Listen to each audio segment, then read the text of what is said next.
Good morning. पिछले video में हम लोगों ने शक्ति संसाधन के बारे में पढ़ा, उसका प्रश्न उत्तर हम लोगों ने किया। उम्मीद है आप लोगों ने किताब से देखकर उसके प्रश्न उत्तर को आप लोगों ने अपने नोट्स बुक में अच्छी तरह से लिख लिए होंगे, या अगर नहीं लिखे होंगे तो पिछला वीडियो देखकर आप लोग उस क्वेश्चन का आंसर लिख सकते हैं, किताब की मदद ले सकते हैं और किताब की मदद से उस क्वेश्चन को आप लोग उसका आंसर अपने नोटबुक में लिख सकते हैं। बहुत सारा ऑब्जेक्टिव है, ऑब्जेक्टिव क्वेश्चन भी आप लोग उसमें नोटबुक में लिख सकते हैं। किताब में सारा आंसर दिया गया है, जो आपको परेशानी हो वो मैंने वीडियो में बता दिया है, बोला है, आप लोग देख के सुन के उसको लिख सकते हैं, समझ सकते हैं। आज हम इकाई 2 कृषि, भूगोल का ही इकाई 2 कृषि शुरू करने जा रहे हैं। कृषि के बाद हम लोग अन्य विषय जैसे आप लोगों का सिविक्स है, राजनीति विज्ञान, हिस्ट्री है, इतिहास, इकोनॉमिक्स है, अर्थशास्त्र, उसके चैप्टर के बारे में हम पढ़ेंगे कृषि के बाद। पहले कृषि समाप्त हो जाए, कृषि के बाद हम लोग अगला चैप्टर पढ़ेंगे। क्योंकि भूगोल ज्योग्राफी में आप लोग का बहुत अधिक चैप्टर है, इसलिए समय से पहले उसको खत्म करना बहुत ही आवश्यक है। तो इसके लिए कृषि के बाद हम आप लोग अगले सब्जेक्ट के लेसन हम लोग समझेंगे, पढ़ेंगे और उसका प्रश्न उत्तर करेंगे। अभी हम लोग, हमारा इकाई 2 है कृषि। हम लोग सभी कृषि के बारे में जानते हैं। आप लोगों ने गांव में देखा होगा, खेती करते हैं किसान, खेत में अनाज बोते हैं, उसको सिंचाई करते हैं, उसमें खाद बीज देते हैं। ट्रैक्टरों से बड़े बड़े ऐसी ऐसी मशीनें आई है जो कृषि के लिए लगी हुई हैं। तो इन सब चीजों को आप लोगों ने देखा होगा। इससे अंदाजा लगाया जा सकता है कि कृषि हमारे लिए कितना महत्वपूर्ण है। हम कितना भी विकास कर लें, कितने भी बड़ी बड़ी मशीनें बना लें, लेकिन खाना हमको भोजन नहीं है, और वो भोजन कहाँ से आता है? कृषि से आता है। इसलिए कृषि जो है वो हमारे लिए बहुत ही महत्वपूर्ण है। कृषि निर्भर किस पे है? कृषि निर्भर है हमारे भूमि संसाधन पे। भूमि संसाधन पे हमारे भारत में कृषि के लिए अलग अलग मिट्टी पाई जाती है, अलग अलग मिट्टियों में अलग अलग प्रकार की खेती की जाती है। कुछ क्षेत्रों में हमारे भारत में वो बारिश वर्षा के मौसम पे निर्भर है, वो भी किसी किसी क्षेत्र में, कि भारत के किसी क्षेत्र में 3 से 4 महीने ही बारिश होती है, वो भी अनियमित तरीका से बारिश होती है। तो उसमें मुख्यतः एक फसल भी बोया जा सकता है। लेकिन जिस क्षेत्र में लगभग 15% क्षेत्र ऐसे हैं भारत में जहां पर सिंचाई की समुचित व्यवस्था है, उचित व्यवस्था है, पूरी व्यवस्था है, उसमें साल में 2 या 3 प्रकार की फसलें लगाई जाती है, बोई जाती हैं और उपज की जाती है। कृषि हम लोग जानते हैं भारत के लगभग 2/3 लोग, लगभग 70% जनसंख्या कृषि पे निर्भर है, कृषि पे निर्भर है। तो इससे महत्व आप लोगों को मालूम है कि कृषि का भारत में क्या महत्व है। उसके बाद कृषि का हमारे राष्ट्रीय आय में योगदान 24% है। कुल राष्ट्रीय आय का लगभग 24% आय हमारे कृषि से प्राप्त होता है। कृषि हमारे लिए सिर्फ भोजन ही नहीं, बहुत सारे उद्योगों के लिए कच्चा माल भी उपज करता है, जैसे गन्ना उद्योग हो गया, कपड़ा उद्योग हो गया। इन सभी उद्योगों के लिए जो कच्चा माल आता है वो आपको कृषि से आता है। चीनी उद्योग जैसे गन्ना खेतों में आता है, रेशा कपड़ा बनाने के लिए वो खेतों में आता है। तो इस तरह के उद्योग के लिए कच्चा माल भी हमारे कृषि द्वारा ही आता है। उसके बाद राष्ट्रीय आय में हमारा कृषि का योगदान 24% है। तो कृषि का महत्व हम ऐसे ही देख सकते हैं, कृषि का हमारे जीवन में या हमारे विकास में, राष्ट्रीय विकास में कितना महत्व है। भारत में कृषि शुष्क कृषि प्रणाली से होता है। अधिकांश क्षेत्र शुष्क खेती पर निर्भर है। शुष्क यानी सूखा होगा।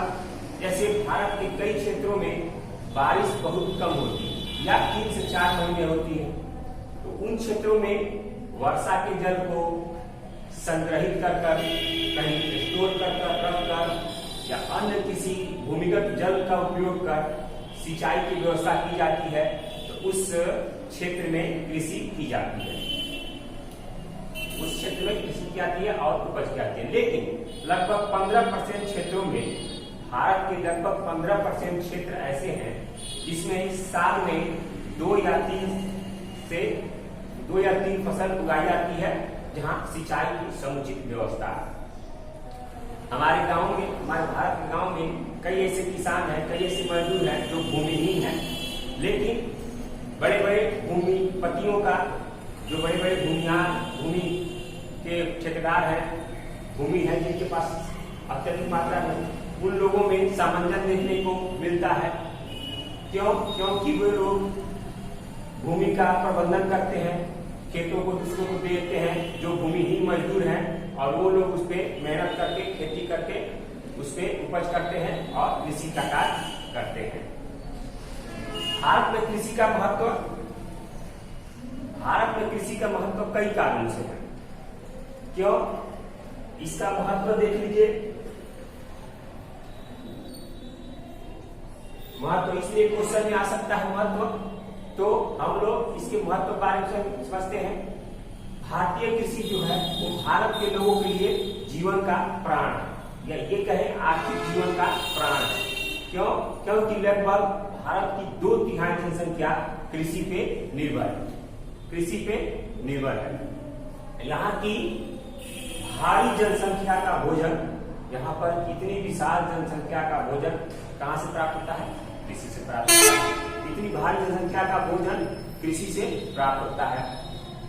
उसी तरह मैंने आपको बताया, कृषि से कच्चा माल उद्योग के लिए कच्चा माल भी होता है, जैसे कपास, सूती कपड़ा उद्योग, जूट उद्योग, या आप लोगों का चीनी उद्योग, इस तरह के उद्योग का कच्चा माल भी कृषि से ही आता है, जिससे और भी फलों का व्यापार जो हो, रसदार फलों का, वो भी कृषि से ही आता है। जलवायु, भारत में जलवायु एक समान नहीं रहती है, अलग अलग क्षेत्रों में। मिट्टी भी हमारे भारत में एक समान नहीं पाई जाती है, तो जलवायु और मिट्टी के कारण अलग अलग क्षेत्रों में अलग अलग किस्म की फसलें लगाई जाती हैं। कहीं कहीं शुष्क प्रदेशों में पानी रखकर सिंचाई या भूमिगत जल का सिंचाई का उपयोग करके वहां पर कृषि के कार्य किया जाता है, कृषि की जाती है।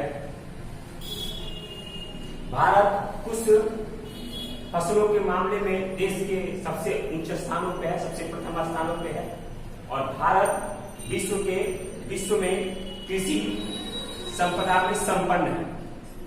भारत की जनसंख्या जो है वो कृषि संपदा में संपन्न है। वो अपने पूरे भारत की इतनी विशाल जनसंख्या का पोषण कृषि से करती है और कर सकती है। इसके बाद भी निर्यात करती है कई प्रकार के कृषि से उपज फलों या और भी चीजों को, तो उससे राष्ट्रीय आय में भी वृद्धि होती है, जो उससे कर होता है उससे भी वृद्धि होती है। उसके बाद मैंने आपको बताया, देश की राष्ट्रीय आय में कृषि का बहुत महत्वपूर्ण योगदान है।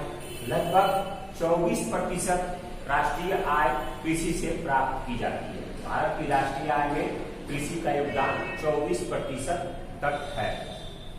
उसके बाद कृषि का आंतरिक व्यापार या अंतर्राष्ट्रीय व्यापार में कर में फायदा होता है, टैक्स में हमको फायदा होता है। उससे विदेशी व्यापार से हमारे तट के कर में वृद्धि होती है, यानी उससे भी हमको विदेशी मुद्रा का लाभ होता है। निर्यात करने से बहुत ऐसी फसलें हैं, बहुत सारी ऐसी चीजें हैं जिसका हम निर्यात करते हैं, और उस निर्यात से हम लोगों को विदेशी मुद्रा प्राप्त होता है। कृषि अगर संक्षेप में कहें, छोटे में कहें, तो कृषि सिर्फ भोजन ही नहीं, व्यापार, उद्योग धंधों या कृषि उद्योग के निर्यात, तब विदेशी मूल्यों को प्राप्त करना, विदेशी मुद्राओं को प्राप्त करना ही कृषि कहलाता है। कृषि का मुख्य उद्देश्य भोजन प्राप्त करना, उद्योग धंधों के लिए कच्चा माल प्राप्त करना, विदेशी मुद्रा का आय करना, ये ही कृषि है, कृषि का उद्देश्य है। अब इसके बाद है आप लोगों को भारत में कृषि उपयोग। भारत में कृषि उपयोग, तो भारत में कृषि उपयोग कई प्रकार से है। भारत में अलग अलग प्रकार की मिट्टी पाई जाती है, अलग अलग जगहों पे अलग अलग जलवायु पाए जाते हैं, तो भारत में कृषि का उपयोग भी अलग अलग तरीकों से होता है। भारत में सबसे अधिक जनसंख्या कृषि पर निर्भर है। कई कई ऐसे क्षेत्र हैं जहां बारिश नहीं होती है तो साल में एक ही फसल वहां पे उपजाई जाती है। कई ऐसे क्षेत्र हैं जहां पर साल में 2 या 3 फसलों को भी उपजाया जाता है। बारिश के कारण, जलवायु के कारण भारत में उद्योग धंधों का जितना महत्व नहीं है उतना महत्व कृषि का है, क्योंकि भारत की विशाल जनसंख्या का लगभग 70% जनसंख्या, 2/3 जनसंख्या कृषि पे निर्भर है। इसलिए कृषि का महत्व भारत में बहुत है। अब इसमें है आपको किस क्षेत्र में, तो 4 क्षेत्र में होता है। पहला शुद्ध बोया गया क्षेत्र, दूसरा आप लोग का है चालू पट्टी भूमि, चालू पट्टी भूमि, तीसरा अन्य पट्टी भूमि, चौथा है आप लोगों को कृषि योग्य व्यर्थ भूमि।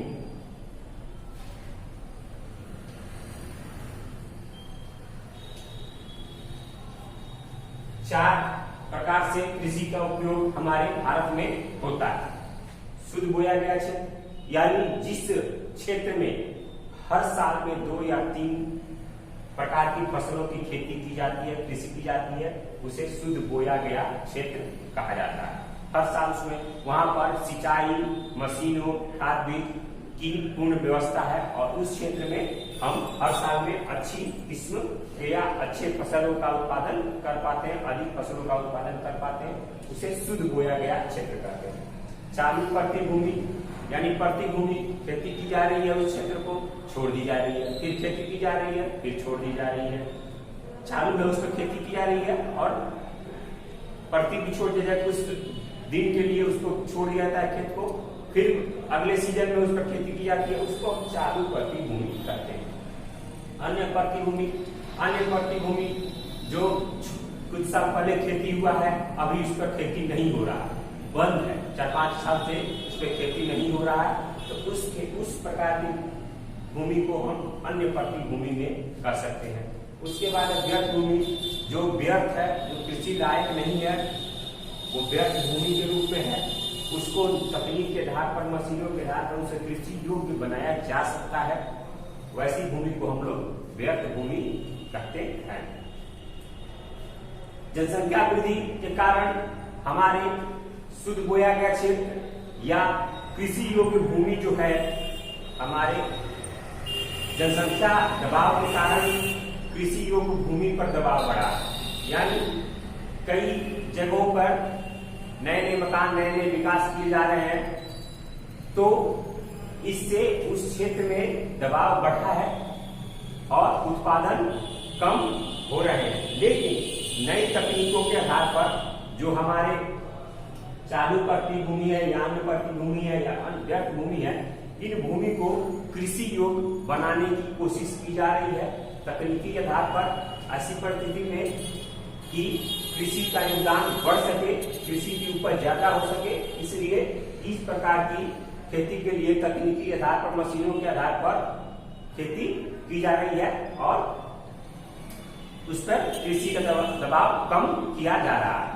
अब क्वेश्चन है, शस्य गहनता को प्राथमिक प्रभावित करने वाले कारक, या शस्य गहनता होता है कृषि में उपज की गहनता।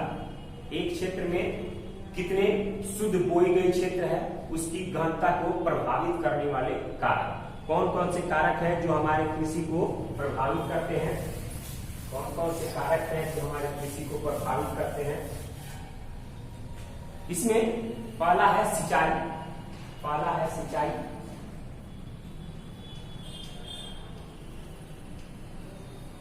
सिंचाई हम जानते हैं कि किसी भी कृषि के लिए सिंचाई कितना महत्वपूर्ण स्थान रखता है। बिना सिंचाई के हम किसी भी फसल या किसी भी कृषि को उपज नहीं कर सकते हैं, कहीं कृषि नहीं हो सकती है। हर फसलों के लिए हमें सिंचाई की प्रबंध होनी चाहिए। लेकिन भारत के बहुत ऐसे क्षेत्र हैं जहां सिर्फ वहां सिंचाई पर बारिश पर निर्भर है। बारिश होगी तो वहां सिंचाई होगा। तो बारिश बहुत सारे क्षेत्रों में 3 से 4 महीने होती है, तो उस क्षेत्र में साल में एक फसल ही उत्पादन हो पाता है। लेकिन आने वाले समय में वहां पर सिंचाई के लिए बारिश का पानी या और भी नहरों की व्यवस्था, नलकूपों की व्यवस्था के कारण वहां पर धीरे धीरे सिंचाई की व्यवस्था के कारण वहां कृषि की उपज बढ़ रही है। साल में भी 1-2 फसलों को और अधिक लगाने का प्रयास किया जा रहा है। उसके बाद है उर्वरक।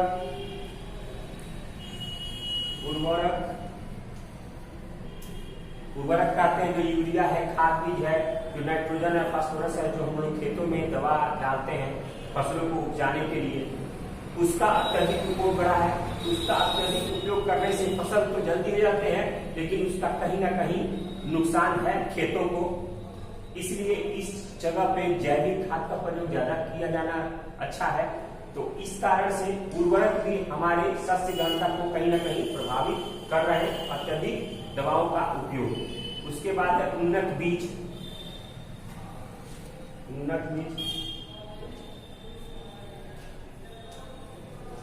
उन्नत बीज हमारे पास हर किस्म के उन्नत बीज नहीं है। बहुत पहले हमारे यहाँ गेहूं नहीं होते थे, लेकिन आज गेहूं का उन्नत बीज आ जाने से आज गेहूं का उत्पादन में हम आत्मनिर्भर हैं। उसी प्रकार अन्य फसलों में भी हमारे पास धीरे धीरे उन्नत बीज की कमी खत्म हो रही है। लेकिन अभी भी हमारे कई ऐसे उपज हैं, कई ऐसी फसलें हैं जिसमें उन्नत बीज नहीं है, जिससे पैदावार बहुत कम होता है। कृषि का जो अनुमान है उससे बहुत कम पैदावार होता है, कम उपज होती है। तो उन्नत बीज भी हमारे लिए बहुत महत्वपूर्ण कदम रखते हैं, ये बहुत प्रभावित करते हैं। उसके बाद है यंत्रीकरण।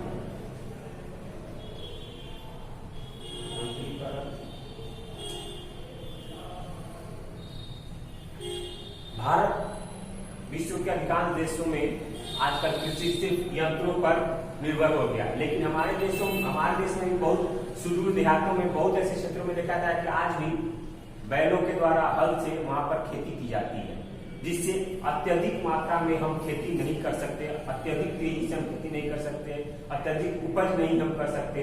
तो यंत्रीकरण की व्यवस्था हमारे यहाँ कम है। यंत्रीकरण हमारे शस्य घनता को बहुत ज्यादा प्रभावित करता है। लेकिन धीरे धीरे हमारे यहाँ भी हर प्रकार के यंत्र कृषि कार्य में जो लगे हुए कृषि यंत्र वो उपलब्ध होते जा रहे हैं, उनका विकास होते जा रहा है। आने वाले समय में हम इस पर हम विकास कर पाएंगे। उसके बाद है कृषि उत्पादों का उचित मूल्य।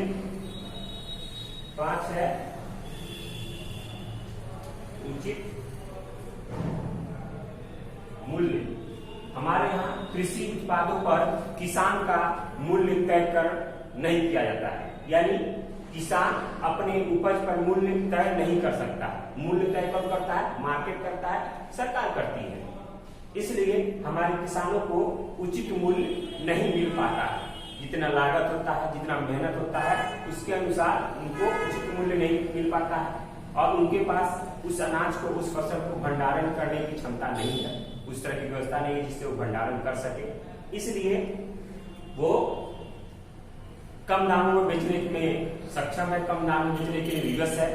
तो इसलिए हमारे यहाँ किसानों की स्थिति खराब है और वो उचित मूल्य उनको नहीं मिल पाता। तो कृषि को शस्य घनता प्रभावित करने वाले कारक है। आज के वीडियो में इतना ही। आप लोग इसमें अगर कुछ समझ में आता हो तो आप किताब से लिख सकते हैं, सुन के लिख सकते हैं। ऑब्जेक्टिव टाइप के 2 क्वेश्चन है उसको निकाल सकते हैं। अगर किताब में से कोई क्वेश्चन इसमें से मिलता है तो आप लोग सुन के उसको लिख सकते हैं, देख सकते हैं। अगले वीडियो में आगे पढ़ाऊंगा। आप इस चैप्टर को बढ़िया से पढ़ के कल आइएगा और आगे पढ़ के आइएगा, जिससे आपको समझने में आसानी होगा। तो आप लोग अगले चैप्टर को बढ़िया से पढ़ के आइएगा। धन्यवाद।